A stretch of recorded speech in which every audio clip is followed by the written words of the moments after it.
অবিশ্বাস্য, ভাবতেই যেন গা শিউরে উঠছে।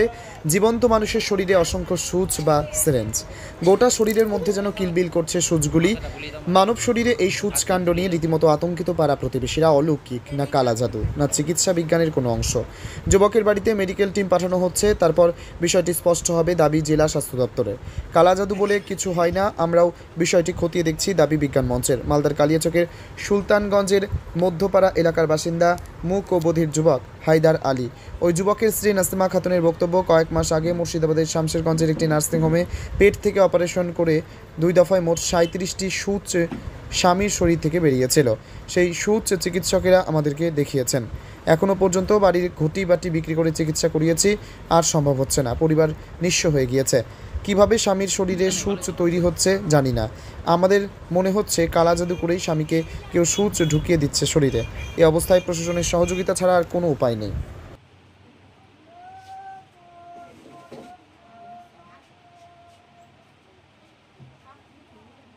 স্যার বলছিলাম, এটা কিভাবে সম্ভব? আপনাদের স্বাস্থ্যবিজ্ঞান কি বলছে? দেখুন, সূচ তো আর শরীরে নিজে নিজে কিছুভাবে কোনোভাবে তৈরি হবে না। সূচ আমরা অতীতেও বিভিন্ন কন্ডিশন দেখেছি, যেখানে অনেক সময় অনেক পেশেন্টের পেটে অনেকগুলো সূচ দেখতে পেয়েছি। জেমস ক্লিপ, অন্তত 750 গ্রাম জেমস ক্লিপ পেশেন্ট নিজে সোয়ালো করেছে, সেই ক্ষেত্রে সেরকম কন্ডিশনগুলোও দেখেছি। তো এগুলো অনেক সময় কিছু সাইকোলজিক্যাল ইলনেসের জন্য হয়। বেশ কিছু সাইকোলজিক্যাল ইলনেস আছে যেখানে এরকম জিনিসগুলো ঘটতেও পারে। আবার যেহেতু আমি এই মালদা শহর বা মালদা জেলার মধ্যে আমি বেশ কিছু পকেটস আছে যেখানে এখনও কুসংস্কার ভীষণভাবে চলছে। আমি জানতে পারলাম যে পেশেন্টটা মুক ও বধির এবং কিছুটা হলেও মেন্টালি রিটার্ডেড।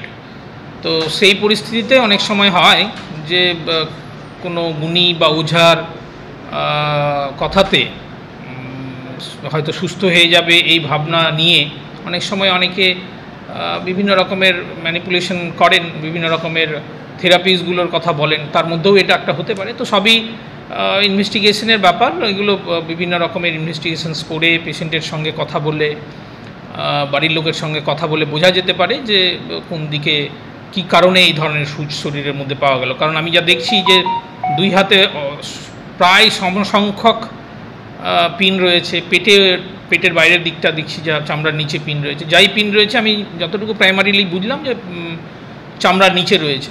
তো হতে পারে হয়তো নিজে বা অন্য কেউ সূচটা ঢুকিয়েছে, এরকম একটা পসিবিলিটি থাকতে পারে।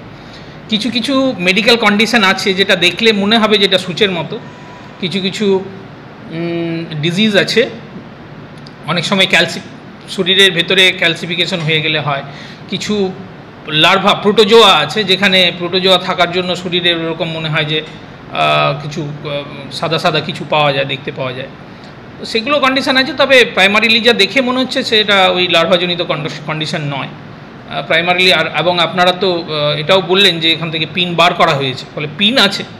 এবার পিনটা কী কারণে আছে, সেলফ ইনফ্লিক্টেড মানে নিজে থেকে নিয়েছে না অন্য কেউ ঢুকিয়েছে, সেগুলো তদন্ত সাপেক্ষ এবং তদন্ত করলেই বোঝা যাবে। এবং আমাদের ইনভেস্টিগেশনস, আমার মেডিকেল ওয়েতে ইনভেস্টিগেশনস করলে আশা করি বোঝা যাবে। পেশেন্টের সঙ্গেও কথা বলতে হবে। স্যার আপনার নাম? আমি ডক্টর পীযূষ কান্তি মণ্ডল। বলছিলাম, কী দেখলেন এখানে এসে? ওই যে পুরো গায়ে, সম্পূর্ণ গায়ে মানে সুই দেখা যাচ্ছে। এটা সম্ভব? কিভাবে ঢুকছে আমরা তো জানি না কিভাবে হচ্ছে, বারবার অপারেশন করছে আবার সুই বের হচ্ছে। এরকম জীবনে দেখেছেন? না, কোনোদিন দেখিনি, এই প্রথম শুনলাম। এরা বলছে কালা জাদু করা হচ্ছে, এরকম কি হয়? কালা জাদু বা চিকিৎসকগত কোনো ব্যাপার রয়েছে? না, সেটাও হতে পারে।